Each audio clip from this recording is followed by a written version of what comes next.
So ಇವತ್ತು ಸೀತಾ ವಿವಾಹದ ಅಧ್ಯಾಯದ ಬಗ್ಗೆ ತಿಳ್ಕೊಳ್ಳೋಣ. ತುಂಬಾ ಆಸಕ್ತಿಕರವಾದಂತಹ ಅಧ್ಯಾಯ. ಯಾವ ರೀತಿ ಸೀತೆಯ ವಿವಾಹ ಆಗುತ್ತೆ ಅಂತ ಹೇಳಿ, ಅದಕ್ಕೆ ಮುಂಚೆ ಎಲ್ಲ ಏನೇನ್ ಚರ್ಚೆ ಎಲ್ಲ ಆಗುತ್ತೆ ಅಂತ ಹೇಳಿ ನಮ್ಗೆ ಈ ಅಧ್ಯಾಯದಲ್ಲಿ ಗೊತ್ತಾಗುತ್ತೆ.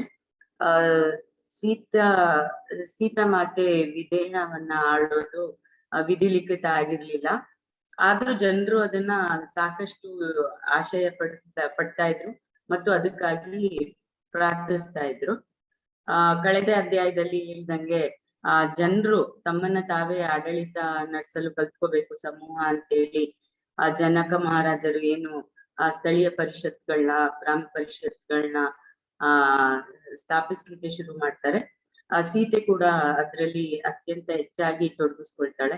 ಹಲವಾರು ತಿಂಗಳುಗಳು ಅವಳು ಜನಕ ಬಾಬರೊಂದಿಗೆ ಆ ಸ್ಥಳೀಯ ಪರಿಷತ್ತುಗಳ ಸ್ಥಾಪನೆಗಾಗಿ ಓಡಾಡ್ತಾ ಅಲ್ಲಿ ಸ್ಥಳೀಯ ನಾಯಕರನ್ನ ಗುರ್ತು ಮಾಡ್ಕೊಂಡು ಅವರಿಗೆ ಆ ಸ್ಥಳೀಯ ವ್ಯವಹಾರಗಳನ್ನ ಹೇಗೆ ನಡ್ಸ್ಕೊಂಡು ಹೋಗ್ಬೇಕು ಅಂತ ತರಬೇತಿಯನ್ನ ಕೊಡೋದ್ರಲ್ಲಿ ಸಾಕಷ್ಟು ತಿಂಗಳುಗಳು ಕಳೆಯುತ್ತೆ.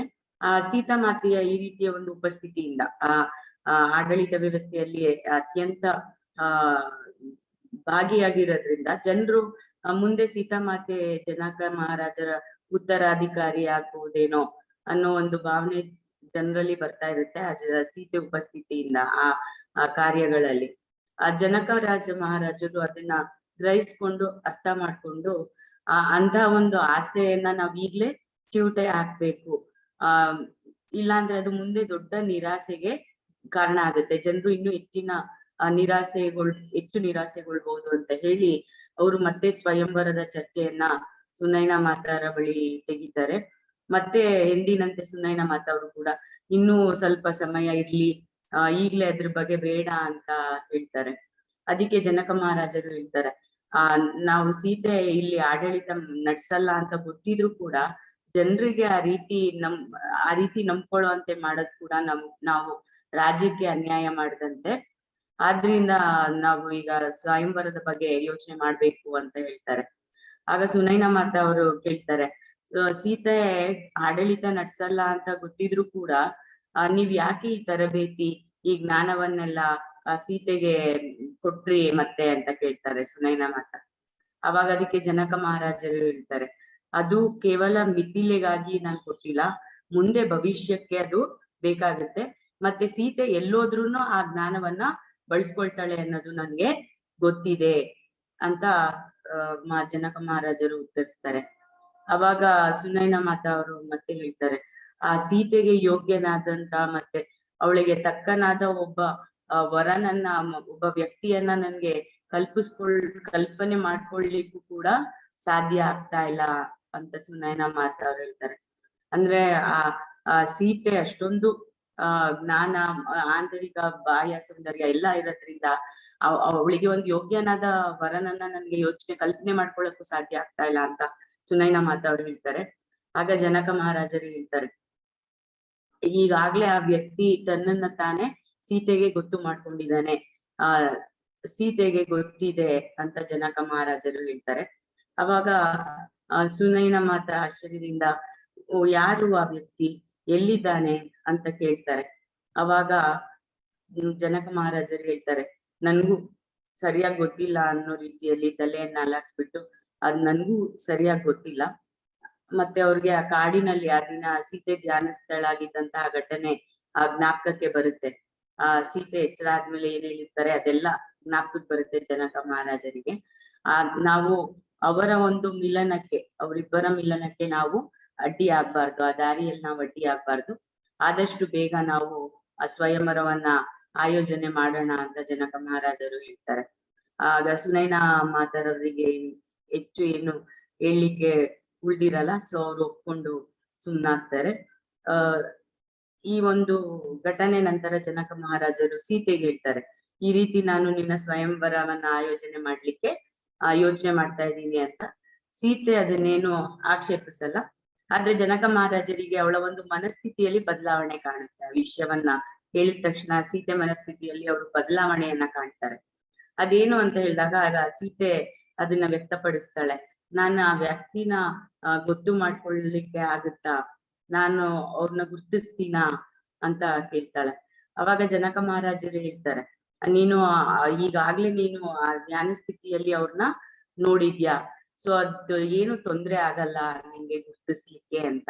ಅವಾಗ ಸೀತೆ ಹೇಳ್ತಾಳೆ, ನಾನು ಅವರ ರೂಪವನ್ನ ನಾನು ನೋಡಿರ್ಲಿಲ್ಲ ಪಿತಾಜಿ, ನಂಗೆ ಅವರ ಧ್ವನಿ ಮತ್ತು ಅವರ ಉಪಸ್ಥಿತಿ ಅಷ್ಟೇ ನಂಗೆ ಗೊತ್ತಾಗಿತ್ತು ಅವತ್ತು ಆ ಧ್ಯಾನ ಸ್ಥಿತಿಯಲ್ಲಿ. ಸೊ ಅವರ ರೂಪವನ್ನ ನಾನು ನೋಡ್ಲಿಲ್ಲ ಅಂತ ಯೋಚನೆ ಮಾಡ್ತಾ ಹೇಳ್ತಾಳೆ.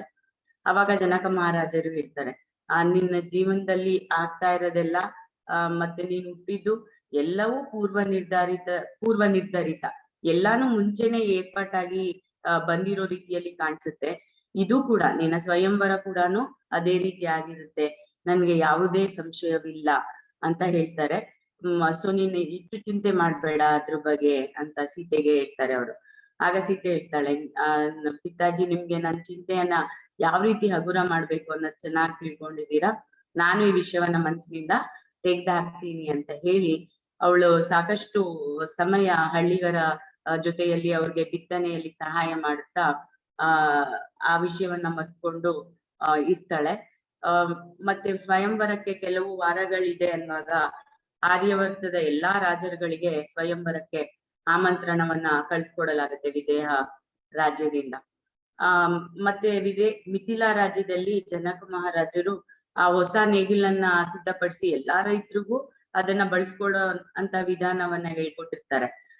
ಅದು ಬಹಳ ಶ್ರಮದಾಯಕವಾಗಿದ್ರು ಆ ನೇಗಿಲನ್ನ ಬಳಸ್ಕೊಳ್ಳೋದು ಆ ಬಿತ್ತನೆಗೆ ಭೂಮಿಯನ್ನ ಸಿದ್ಧಪಡಿಸ್ಲಿಕ್ಕೆ ಅತ್ಯಂತ ಸುಲಭವಾಗಿ ಮತ್ತು ವೇಗವಾಗಿ ಸಾಧ್ಯವಾಗ್ತಾ ಇರುತ್ತೆ.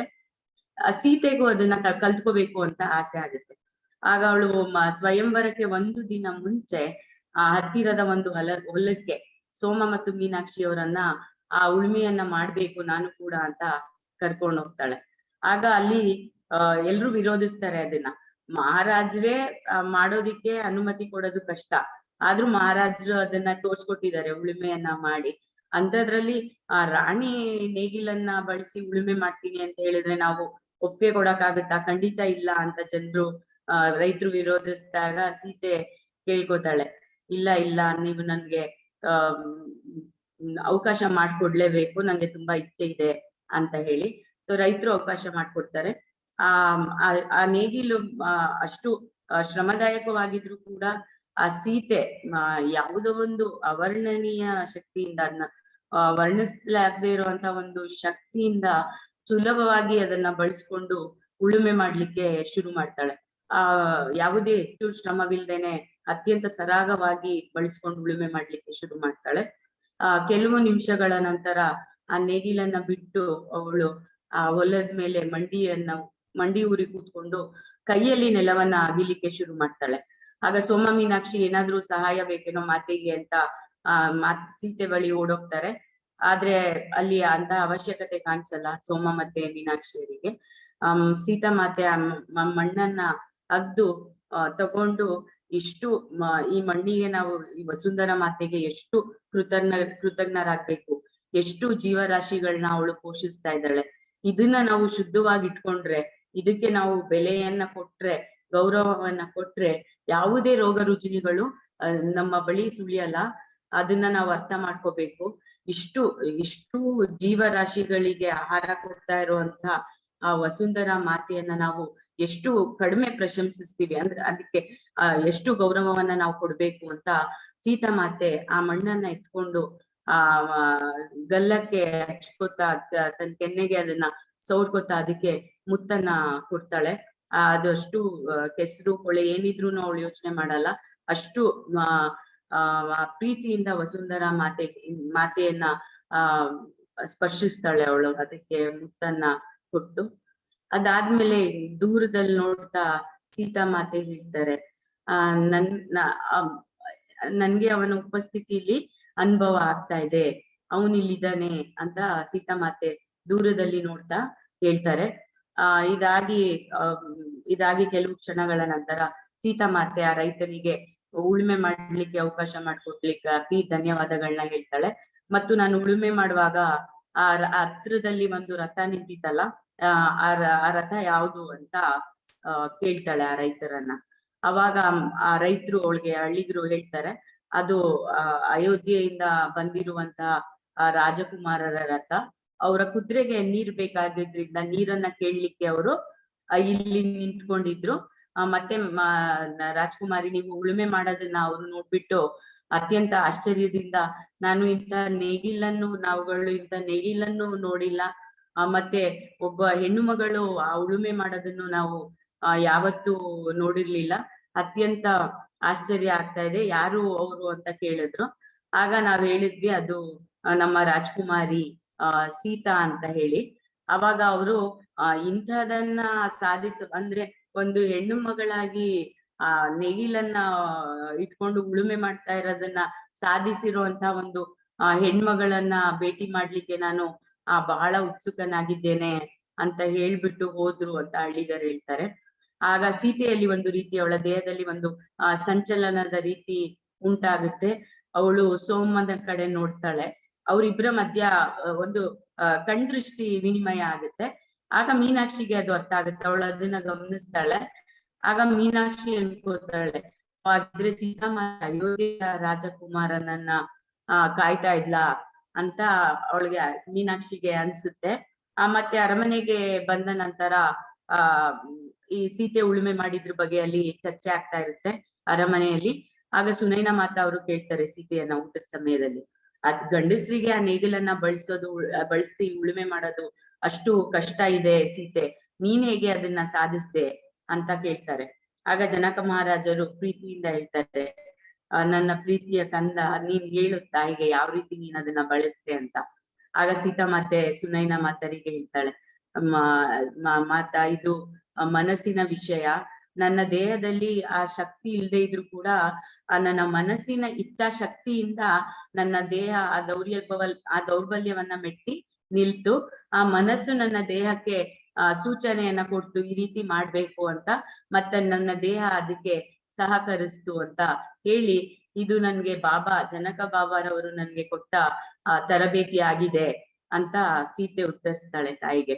ಆಗ ಸುನೈನಾ ಮಾತಾ ಅವ್ರು ಹೇಳ್ತಾರೆ, ಓ ಇಡೀ ರಾಜ್ಯದಲ್ಲಿ ಇದ್ರ ಬಗ್ಗೆ ಚರ್ಚೆ ಆಗುತ್ತೆ, ಸೀತೆ ಹೊಲಕ್ಕೆ ಹೋಗಿ ಉಳುಮೆಯನ್ನ ಮಾಡಿದಾಳೆ ಅನ್ನೋದು ಇಡೀ ರಾಜ್ಯಕ್ಕೆ ಚರ್ಚೆ ಆಗುತ್ತೆ ಅಂತ ಸುನೈನಾರವ್ರು ಹೇಳಿದಾಗ ಊರ್ಮಿಳಾ ಬಂದ್ಬಿಟ್ಟು ಆಗ ಹೇಳ್ತಾಳೆ, ಈ ದಶರಥ ಮಹಾರಾಜರ ಮಕ್ಳಿಗೂ ಕೂಡ ಇದು ಗೊತ್ತಾಗಿದೆ ರಾಜಕುಮಾರರಿಗೆ ಅನ್ಬಿಟ್ಟು ಅಂತ.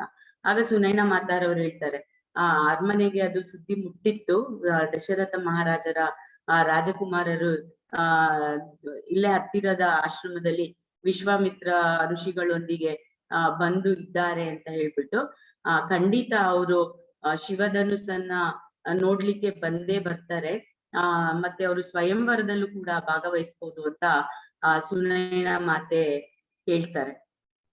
ಸಾಕಷ್ಟು ಎಚ್ಚರಿಕೆಯಿಂದ ಈ ವಾಕ್ಯಗಳನ್ನ ಅವ್ರು ಜೋಡಿಸ್ಕೊಂಡು ಹೇಳ್ತಾರೆ, ಸೀತಾ ಮಾತೆ ಏನ್ ಹೇಳ್ಬೋದು ಅಂತ ಹೇಳಿ. ಆದ್ರೆ ಸೀತೆ ಅದ್ರ ಬಗ್ಗೆ ಹೆಚ್ಚಿಗೆ ಏನು ಇದ್ ಮಾಡಲ್ಲ. ಬೇರೊಂದು ಉದ್ದೇಶಕ್ಕಾಗೂ ಅವ್ರು ಬಂದಿರ್ಬೋದು, ಆದ್ರೂ ಇಲ್ಲಿ ಹತ್ರದಲ್ಲಿ ಇರೋದ್ರಿಂದ ಸ್ವಯಂವರಕ್ಕೆ ಅವರು ಬರ್ಬಹುದೇನೋ ಹತ್ರ ಇರೋದ್ರಿಂದ ಅನ್ನೋ ರೀತಿಯಲ್ಲಿ ಸುನೈನಾ ಮಾತಾ ಸೀತೆಗೆ ಹೇಳ್ತಾರೆ. ಮತ್ತೆ ಸುನೈನಾ ಮಾತಾರವರಿಗೆ ಒಂದು ಗಾಬರಿ ತರ ಆಗುತ್ತೆ, ಅಯ್ಯೋ ಸೀತೆ ನೀನು ಉಳುಮೆ ಮಾಡೋದ್ನ ಅವ್ರು ನೋಡ್ಬಿಟ್ಟಿದಾರಲ್ಲ, ಅವ್ರಿಗೆ ಏನ್ ಅನ್ಕೋಬಹುದು, ಒಬ್ಳು ಹೆಣ್ಮಗಳು ಉಳುಮೆ ಮಾಡ್ತಾ ಇರೋದ್ರಿಂದ ಅಂತ ಅವರು ಕೇಳಿದಾಗ ಜನಕ ಮಹಾರಾಜರು ಉತ್ತರಿಸ್ತಾರೆ, ಏನೂ ತಿಳ್ಕೊಳಲ್ಲ, ಅವ್ರಿಗೆ ಅತ್ಯಂತ ಹೆಮ್ಮೆ ಅನ್ಸುತ್ತೆ, ಒಂದು ಹೆಣ್ಮಗಳು ಈ ರೀತಿ ಉಳುಮೆ ಮಾಡ್ತಾ ಇದ್ದಾಳೆ ಅಂತ ಅವರು ಅತ್ಯಂತ ನನ್ನ ಮಗಳ ಬಗ್ಗೆ ಎಂತ ಅದ್ಭುತ ಮಗಳನ್ನ ಇವ್ರು ಹೊಂದಿದ್ದಾರೆ ಅಂತ ಅವ್ರಿಗೆ ಅನ್ಸುತ್ತೆ ಅಂತ ಜನಕ ಮಹಾರಾಜರು ಹೇಳ್ತಾರೆ. ಮತ್ತೆ ಅವ್ರು ಹೇಳ್ತಾರೆ, ಯಾರೇ ನನ್ ಮಗಳನ್ನ ಗೆದ್ರು ಸ್ವಯಂವರದಲ್ಲಿ ಅವಳನ್ನ ಗೌರವಿಸ್ಬೇಕು, ಮತ್ತೆ ಅವಳು ಪಡೆದಿರುವಂತಹ ಜ್ಞಾನವನ್ನು ಕೂಡ ಅವರು ಗೌರವಿಸ್ಬೇಕು ಅಂತ ಜನಕ ಮಹಾರಾಜರು ಹೇಳ್ತಾರೆ. ಅವಾಗ ಸುನೈನಾ ಮಾತಾ ಮತ್ತೆ ಪ್ರಶ್ನಿಸ್ತಾರೆ, ಹಾಗಿದ್ರೆ ಮತ್ತೆ ನೀವು ಶಿವಧನುಸ್ಸನ್ನ ಎತ್ತಿ ಎದೆಗೇರಿಸುವಂತ ಪರೀಕ್ಷೆಯನ್ನ ಯಾಕಿಟ್ರಿ ಸೀತಾ ಸ್ವಯಂವರಕ್ಕೆ ಅಂತ. ಅಂದ್ರೆ ಗೌರವ ಮತ್ತು ಅವಳನ್ನ ಗೌರವಿಸ್ಬೇಕು ಅಂತ ಅಷ್ಟೇ ಇದ್ರೆ ಇದು ಒಂದು ಶಕ್ತಿಯ ಪರೀಕ್ಷೆಯಾಗಿ ಯಾಕೆ ಇಟ್ರಿ ಶಿವಧನಸ್ಸನ್ನ ಎತ್ತದನ್ನ ಅಂತ ಸುನೈನಾ ಮಾತಾ ಪ್ರಶ್ನಿಸ್ತಾರೆ. ಆಗ ಸೀತೆನೆ ಉತ್ತರಿಸ್ತಾಳೆ, ಇದು ಬರೀ ಕೇವಲ ಶಕ್ತಿಯ ಪ್ರಶ್ನೆ ಅಲ್ಲ, ಆ ಶಿವನ ಇಚ್ಛೆ ಇರೋರು ಮಾತ್ರ ಅದನ್ನ ಎತ್ತಕ್ಕೆ ಸಾಧ್ಯ ಆಗುತ್ತೆ. ಸೊ ಆ ಶಿವನ ಇಚ್ಛೆ ಏನಿದೆ, ಯಾರನ್ನ ನಾನು ಒಲಿಸ್ಬೇಕು ಅಂತ ಶಿವನ ಇಚ್ಛೆ ಏನಾಗಿದೆ ಅದಕ್ಕೆ ತಕ್ಕಂತೆ ಅದು ನಡೆಯುತ್ತೆ ಅಂತ ಸೀತಾಮಾತೆ ಉತ್ತರಿಸ್ತಾರೆ. ಆಗ ಜನಕ ಮಹಾರಾಜರಿಗೆ ಸಂತೋಷ ಆಗುತ್ತೆ. ಯಾಕಂದ್ರೆ ಸೀತೆಗೆ ಅವರು ವಿವರಿಸಿ ಹೇಳಿರೋದಿಲ್ಲ.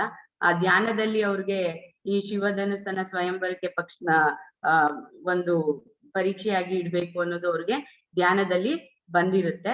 ಸೊ ಇದನ್ನ ತಾನಾಗಿ ಸೀತೆ ತಿಳ್ಕೊಂಡಿದ್ದಾಳೆ ಅಂತ ಆ ಜನಕ ಮಹಾರಾಜರಿಗೆ ಅತ್ಯಂತ ಖುಷಿ ಆಗುತ್ತೆ. ಮತ್ತೆ ಅವ್ರಿಗೆ ಈ ವಿಷಯ ಕೂಡ ಗೊತ್ತಿರುತ್ತೆ, ಆ ಶಿವಧನುಸ್ಸನ್ನ ಎತ್ತಿ ಸೀತೆಯನ್ನು ವರಿಸುವಂತವನು ಕೇವಲ ನಮ್ಮ ಮಿಥಿಲೆಯ ಒಂದು ಅಮೂಲ್ಯ ರತ್ನವಾದ ಸೀತೆಯನ್ನಷ್ಟೇ ಅಲ್ಲದೆ ಆ ಶಿವಧನುಸ್ಸಿಗಿರುವಂತಹ ರಕ್ಷಣೆ ಮತ್ತು ಆಶೀರ್ವಾದಗಳನ್ನು ಅವನು ಜೊತೆಗೆ ತಗೊಂಡು ಹೋಗ್ತಾನೆ ಅನ್ನೋದು ಜನಕ ಮಹಾರಾಜರಿಗೆ ಗೊತ್ತಿರುತ್ತೆ. ಸೊ ಆ ರೀತಿ ಅವನು ಆ ರಕ್ಷಣೆ ಆಶೀರ್ವಾದಗಳನ್ನ ತಗೊಂಡೋದಾಗ ಆ ವಿದೇಹದ ಒಂದು ಮಿಥಿಲಾ ರಾಜ್ಯದ ಒಂದು ಅವನತಿ ಶುರು ಆಗ್ಬಹುದೇನೋ ಅನ್ನೋದು ಕೂಡ ಅವ್ರಿಗೆ ಗೊತ್ತಿರುತ್ತೆ. ಆದ್ರೆ ಅವರು ಅದನ್ನ ಒಪ್ಕೋತಾರೆ. ಬಹಳಷ್ಟು ರಾಜ್ಯಗಳು ಬರ್ತವೆ ಹೋಗ್ತವೆ, ಮುಂದಿನ ನಾಗರಿಕತೆಗೆ ಬುನಾದಿ ಹಾಕುವಂತಹ ಅದೃಷ್ಟ ಆ ವಿದೇಹ ರಾಜ್ಯಕ್ಕೆ ಇಲ್ವೇನೋ. ಏನಾಗ್ಬೇಕಾಗಿದೆ, ನಾನು ಅದಕ್ಕೆ ದಾರಿ ಮಾಡ್ಕೊಡ್ಬೇಕು ಅಂತ ಅವರು ಆ ಸತ್ಯವನ್ನ ಜನಕ ಮಹಾರಾಜರು ಒಪ್ಕೊಂಡಿರ್ತಾರೆ. ಮುಂದೆ ರಾಮ ಸೀತೆ ಭೇಟಿಯಾಗುವಂತಹ ಒಂದು ಸನ್ನಿವೇಶ ಬರುತ್ತೆ. ಆ ದುರ್ಗಾ ದೇವಾಲಯದಲ್ಲಿ ಸೀತಾ ಮಾತೆ ದುರ್ಗಾ ಮಾತೆಗೆ ಆರತಿ ಎತ್ತುವಂತಹ ಸಮಯದಲ್ಲಿ ಆ ಭೇಟಿ ಆಗುತ್ತೆ. ಹಾಡು ಹೇಳ್ಕೊಡ್ತಾ ಸೀತಾ ಮಾತೆ ಆ ದುರ್ಗಾ ಮಾತೆಗೆ ಆರತಿಯನ್ನ ಬೆಳಗ್ತಾ ಇರ್ತಾರೆ.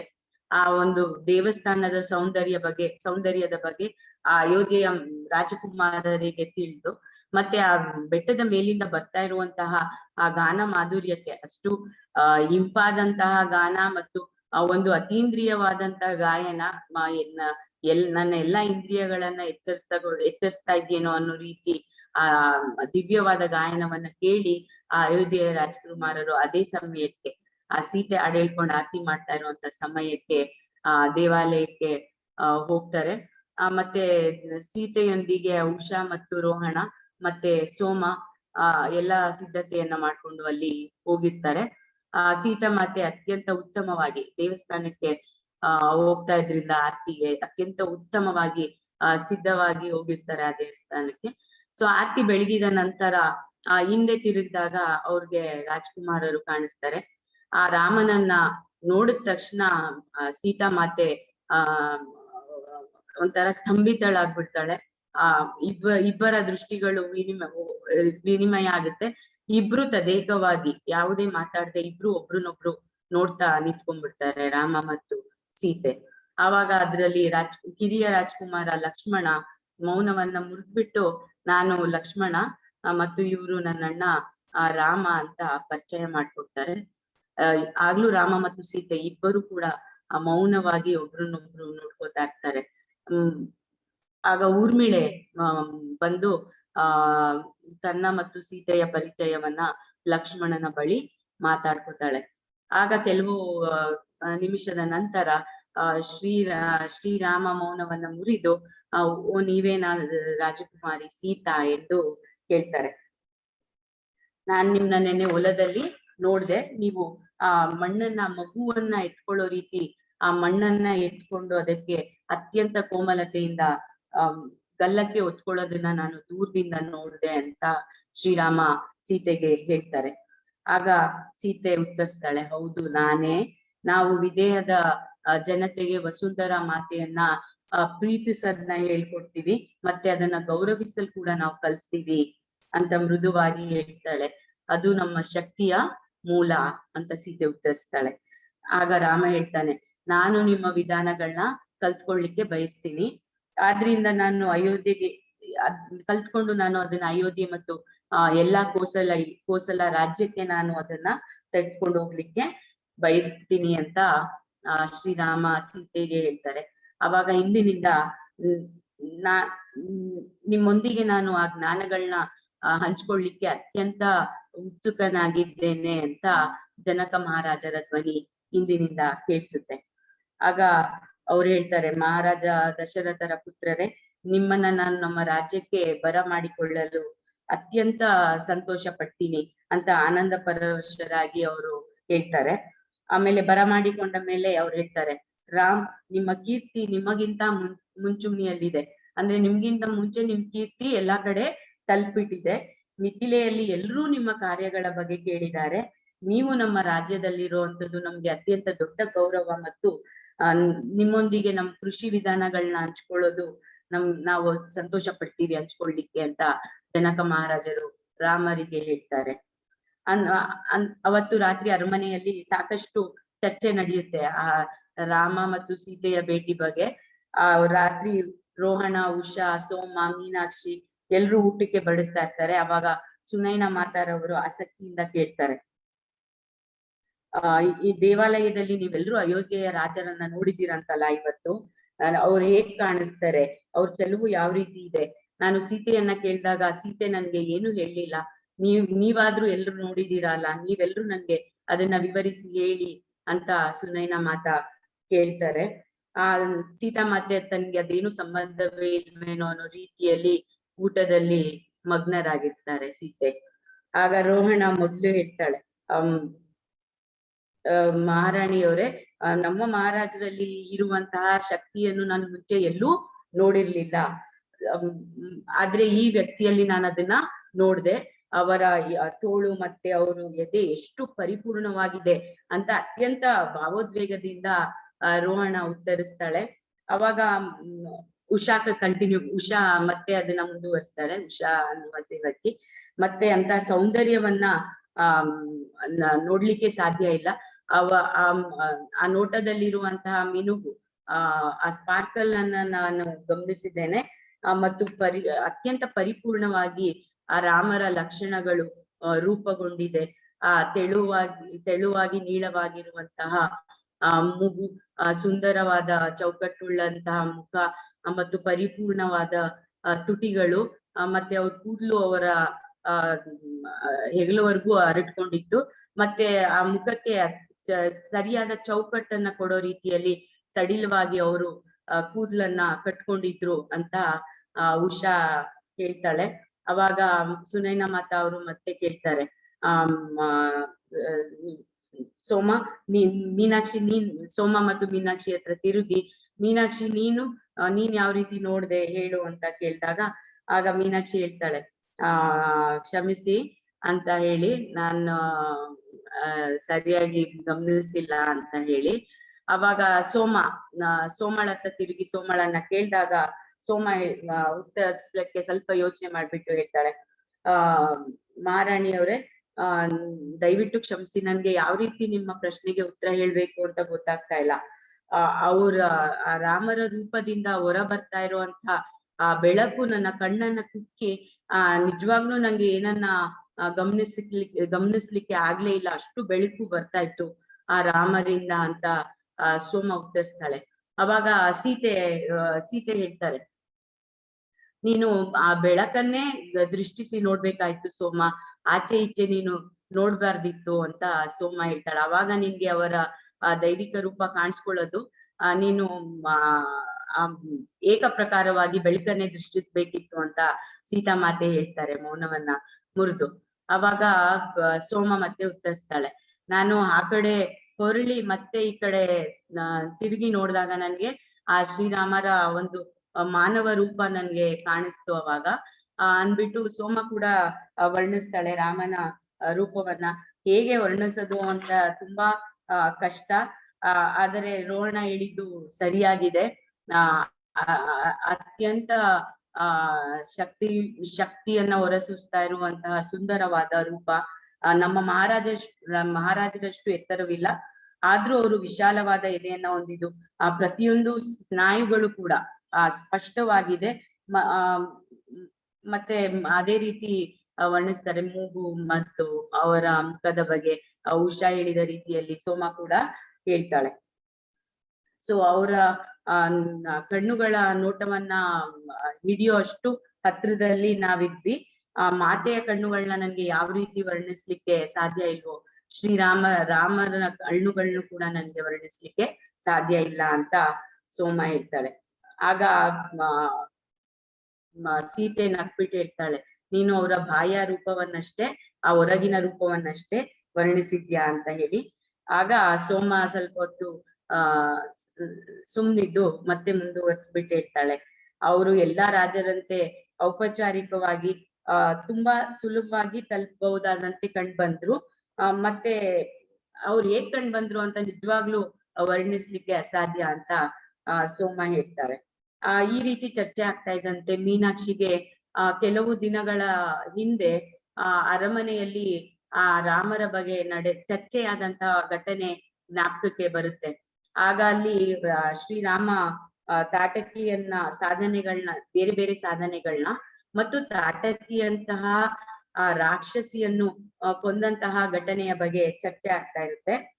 ಅವರ ಶೌರ್ಯ ಮತ್ತು ಧೈರ್ಯವನ್ನ ಸುನೈನಾ ಮಾತಾ ಹೊಗಳ್ತಾ ಇರ್ತಾರೆ. ಆ ಒಂದು ಘಟನೆಯಲ್ಲಿ ಸೀತಾ ಮಾತೆ ಮುಖವನ್ನ ಸ್ವಲ್ಪ ಗಂಟಿಕೊಂಡು ಹೇಳ್ತಾರೆ, ಗಂಟಿಕೊಂಡಿರ್ತಾರೆ. ಆಗ ಜನಕ ಮಹಾರಾಜರು ಕೇಳ್ತಾರೆ, ಯಾಕೆ ಸೀತೆ ನಿನ್ ಮುಖದಲ್ಲಿ ಈ ಬೇಸರ ಅಂತ. ಆಗ ಸೀತೆ ಹೇಳ್ತಾಳೆ, ಇಷ್ಟೊಂದು ಹಿಂಸೆ ಅಗತ್ಯ ಇದ್ಯಾ ಅಂತ ನನ್ಗೆ ಆಶ್ಚರ್ಯ ಆಗುತ್ತೆ ಅಪ್ಪಾಜಿ. ಮತ್ತೆ ಒಬ್ಬ ಮಹಿಳೆಯನ್ನ ಕೊಲ್ಲೋ ಅಂತದ್ದು ನಿಸರ್ಗದ ನಿಯಮಕ್ಕೆ ವಿರುದ್ಧ ಅಲ್ವೇ ಅಂತ ಪ್ರಶ್ನೆ ಮಾಡ್ತಾಳೆ ಜನಕ ಮಹಾರಾಜರನ್ನ. ಆಗ ಆಶ್ಚರ್ಯದೊಂದಿಗೆ ಎಲ್ಲರ ಕಣ್ಣು ಎಲ್ರೂ ಮಾತೆಯತ್ತ ತಿರುಗ್ತಾರೆ. ಆಗ ಜನಕ ಮಹಾರಾಜರು ಗಂಭೀರವಾಗಿ ಹೇಳ್ತಾರೆ, ರಾಮ ಅವ್ರು ನಿರ್ವಹಿಸಿದ ಯಾವುದೇ ಕಾರ್ಯನ ನಾವು ಎಂದಿಗೂ ಪ್ರಶ್ನಿಸಿಲ್ಲ. ಅವರು ಏನೇ ಮಾಡಿದ್ರು ಅದು ಇಡೀ ಪ್ರದೇಶದ ಒಳಿತಿಗಾಗಿ, ಪ್ರದೇಶದ ಹಿತಕ್ಕಾಗಿ ಅವರು ಮಾಡಿರುವಂಥದ್ದು ಅಂತ. ಆದ್ರೆ ಮಾತಾಡೋದಕ್ಕೆ ಹೆಚ್ಚು ಗಮನವನ್ನ ಕೊಡಲ್ಲ, ಹೆಚ್ಚು ಅದ್ರಲ್ಲಿ ಆಸಕ್ತಿಯನ್ನ ಮಾತೆ ತೋರ್ಸಲ್ಲ ಅವರು. ಆಗ ಜನಕ ಬಾಬಾರವ್ರಿಗೂ ಗೊತ್ತಾಗುತ್ತೆ, ನಾನು ಹೇಳಿದ್ದ ಒಂದು ಉತ್ತರದಿಂದ ಸೀತೆಗೆ ಅದು ಸಮಾಧಾನ ಆಗಿಲ್ಲ ಅಂತ.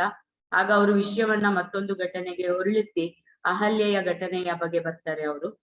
ಯಾವ ರೀತಿ ಗೌತಮ ಋಷಿಯ ಪತ್ನಿಯಾದ ಅಹಲ್ಯೆ ಆ ಇಂದ್ರನ ಮೋಸದಿಂದ ಇಂದ್ರ ಬೇರೆ ವೇಷ ಹಾಕೊಂಡ್ಬಂದು ಅವ್ರನ್ನ ಕಪಟದಿಂದ ಮೋಸಗೊಳಿಸಿ ಅದರಿಂದ ಯಾವ ರೀತಿ ಅಹಲ್ಯೆ ಗೌತಮ ಋಷಿಯಿಂದ ಶಾಪಕ್ಕೊಳಪಟ್ಟಿದ್ಲು, ಮತ್ತು ಯಾವ ರೀತಿ ಒಂದು ತಾಯಿಯಂತೆ ರಾಮ ಹೋಗಿ ಅಹಲ್ಯೆಯನ್ನ ಆ ಶಾಪದಿಂದ ಮುಕ್ತಿಗೊಳಿಸಿದ್ರು ಅಂತ ಜನಕ ಬಾಬಾರವರು ತಾಟಕಿಯ ಘಟನೆಯಿಂದ ಈ ಘಟನೆಗೆ ವಿಷಯನ ಬದಲಾಯಿಸ್ತಾರೆ. ಅವಾಗ ಮತ್ತೆ ಅವ್ರು ಹೇಳ್ತಾರೆ, ವಿದೇಹದ ಮುಗ್ಧ ಅಹಲ್ಯೆಯನ್ನ ಕಲ್ಲಾಗುವಂತೆ ಗೌತಮ ಋಷಿ ಶಪಿಸಿದಾಗ ವಿದೇಹದ ಯಾವ ಋಷಿಗೂ ಆ ಶಾಪವನ್ನ ಮುಕ್ತಗೊಳಿಸುವಂತ ಧೈರ್ಯ ಇರ್ಲಿಲ್ಲ. ಮತ್ತೆ ಶಾಪವನ್ನ ಹಿಮ್ಮೆಟ್ಟಿಸುವ ಸಾಮರ್ಥ್ಯ ಯಾರಿಗಿದೆ?